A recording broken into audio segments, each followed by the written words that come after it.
Impressions. So I'm in the closed beta for Dirty Bomb. I've actually been in for a long time. I played it like almost a year ago. It was like my first time playing it when it was in alpha, I think. So they are in closed beta. NDA got lifted in like January, so we're super late with the impressions here. But they don't have a ton of people in the beta, so I thought maybe you guys would be interested in hearing some impressions. Dirty Bomb is from Splash Damage, which is the company that did like the old Enemy Territory games. Was responsible for that, or more recently Brink. Which you would all remember as being a massive failure for the company. I'm kind of surprised they even survived Brink, to be honest, because it was that hyped and that disappointing for people. And Dirty Bomb is actually much in the lines of, or much along the lines of Brink, in the sense that it's an Enemy Territory, for that matter, and that it's very linear. It's attacker defender. You kind of compete. You try to complete objectives in order to push across the map to the enemy base and complete the objective there.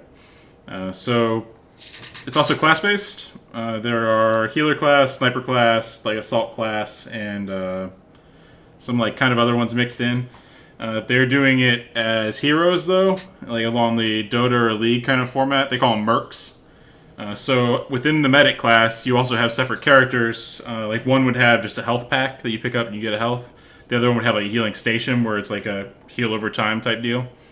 And then you can obviously purchase those different mercs or unlock them with points from in-game currency and that kind of thing. The monetization model is actually pretty interesting. They're doing cards. So there's passives for each character. And the passives depend like on like kind of random rolls.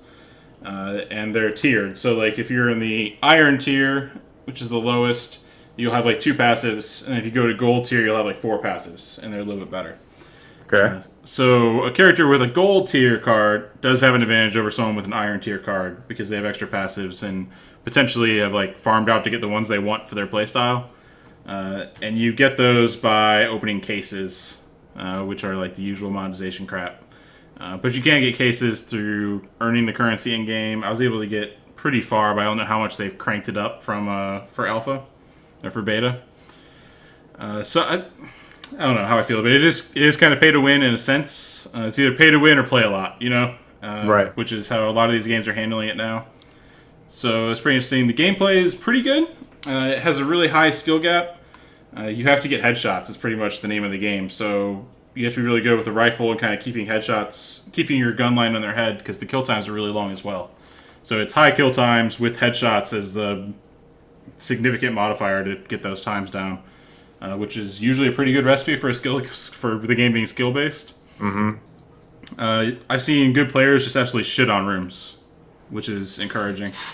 But I wanted to talk about it because it feels like, tactically speaking, it's probably the closest game to Overwatch, which we've hyped up a lot on the show. We've talked about quite a bit in the sense that the map design is really similar. It's all based around choke points, where there's like 2 or 3 routes kind of to push and flank, push the objective forward.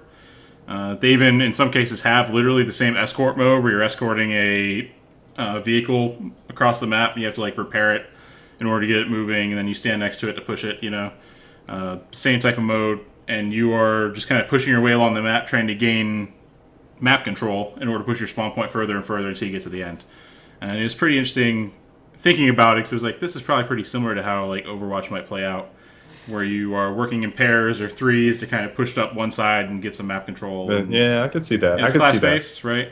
I was wondering where you were going, because I mean, I feel like because it's ability, like you were thinking about it mode-wise and like how people attack the objective. I'm thinking about it like skill-wise.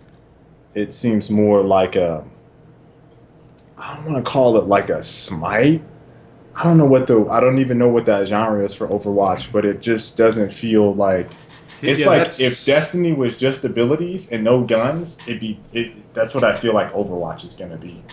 Yeah, I think that's probably like the single like biggest determining thing. It's the biggest knock which I have on Dirty Bomb, is that everything feels really samey. Like all the assault classes are dropping ammo, all the healing classes are dropping health, and it's literally just pick us from the ground. Like the medic class can use an SMG or a shotgun, depending on which card you get. Everything's like assault rifles, carbines, snipers, machine guns. Like it's all the same usual fare that you get in any kind of shooter. And there's not really that much differentiation between the classes, which is where I think Overwatch would be a bit different. But as far as like Right. how everything plays, I think like how you approach the map is pretty similar, which is where I found it interesting. Personally, like the skill gap is why I kept playing, because I was trying to get better, because I was not at the top of the scoreboard, which is always just hurts at me just a little bit, you know. Like I was sitting like number 2 or number 3 every single time, and then finally by the time I finished, I was getting ones. You wanna know how I feel? I feel like that in UT right now. Get 2 or 3. Trying to get that struggle from 2 to 3 after 1. Yeah. It's like such a big leap too, from that. Ah, guys, It- I'm looking. I'm still looking. The game will be free to play though, so if you guys have a chance to check it out whenever they release, which I imagine will be pretty soon, I would take a look. It's actually a pretty fun game to kind of play and just mess around with. I don't think it's gonna have like crazy legs or anything. Like, I don't think it's gonna catch fire or anything, but it's interesting. Yeah, merc speed is the difference between the classes. That's really the biggest thing. Although the assault rifle damage is like through the roof for the assault rifle classes. And they have like a little bit of wall jumping, kind of like UT, where you can jump at the wall and jump off the wall, and you can combo that's it. new. So if you go off a wall into another wall, you can jump again.